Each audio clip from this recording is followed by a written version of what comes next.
रूप बहरूप।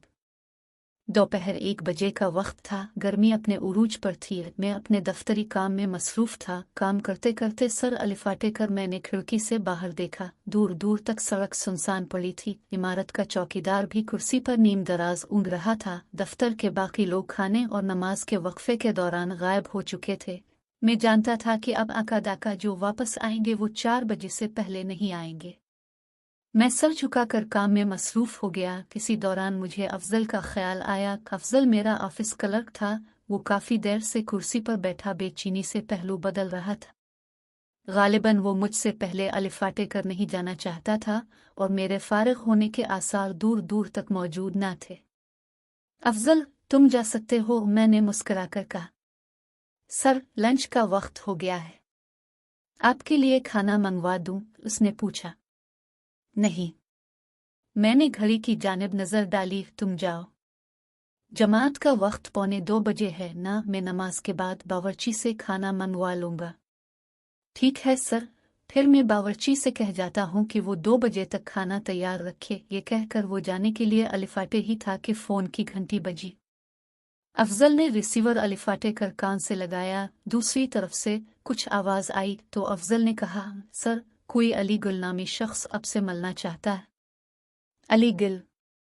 मैंने नाम दोहराया। ये नाम मेरे लिए बिल्कुल अजनबी था। ठीक है, भेज दो। अफजल बाहर चला गया। मैं फिर से मसरूफ हो गया। चंद लम्हे बाद दरवाजे पर दस्तक हुई। आइए, मैंने कहा। इसके साथ ही दरवाज़ा खुला और एक उधेड़ उम्र शख्स अंदर दाखिल हुआ।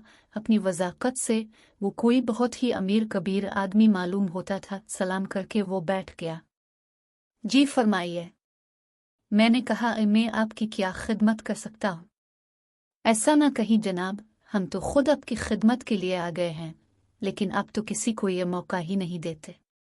मैं मुस्कुराया। अब अपनी तशरीफ आवरी का मकसद भी बयान फरमा दे। जनाब, अपने खान ग्रुप ऑफ इंडस्ट्रीज का नाम तो सुना होगा। अल्लाह के फजल से मैं उसका मालिक हूँ। शायद आप जानते भी हूँ। मैं खान ग्रुप से वाकिफ हूँ, लेकिन आपसे ये पहली मुलाकात है। मैंने माजरत के साथ कहा।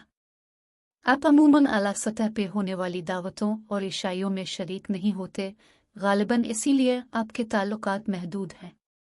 आपके बारे में सुना है कि ज्यादा मील जौल पसंद नहीं करते। आपने सुना है तो ठीक ही सुना होगा। मैं मुस्कुराया।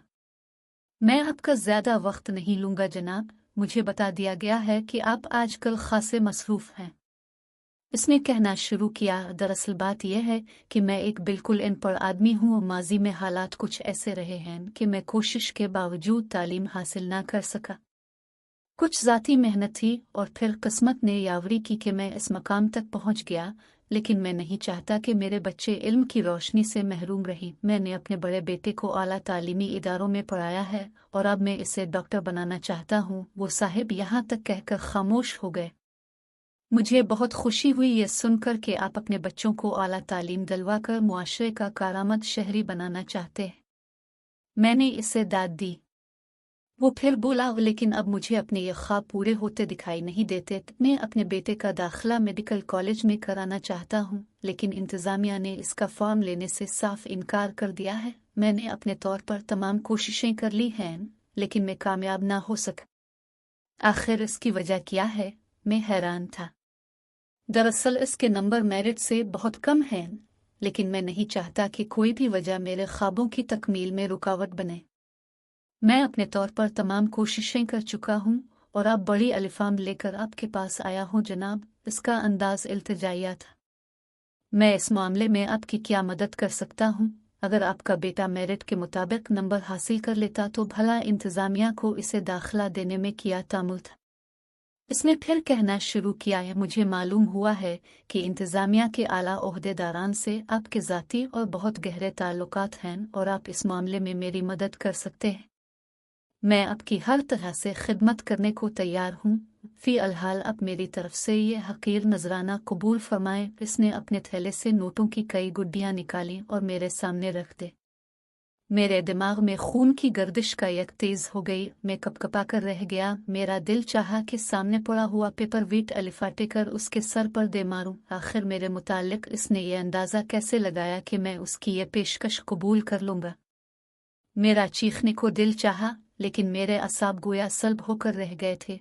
मैंने अपनी तमाम हिम्मत जमा की और चीख को बोला, एक लम्हे के अंदर अपनी इस दौलत के साथ यहाँ से दफ हो जाओ और आइंदा मेरे सामने आने की जुर्रत न करना।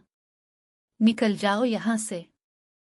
इसने हालात की नज़ाकत को महसूस करते हुए जल्दी जल्दी अपना सामान समेटा और मायूसाना अंदाज में दफ्तर से बाहर निकल गया। मैंने अपना सर कुर्सी की पाशत पर टका दिया। मुझे सब कुछ घूमता हुआ महसूस हो रहा था। कुछ दिन बाद एक तरीफ़ी ख़त मुझे मौसूल हुआ जो हुकूमत के महकमा इंसदाद रिश्वत सतानी की जानिब से था। ख़त से वाज़ेह हुआ कि इंडस्ट्री के इन पर मालिक के रूप में महकमे का अफसर था जो मुझे आजमाने के लिए आया था। बाद में इससे मुलाकात भी हुई। अब वो मेरा बहुत अच्छा दोस्त है।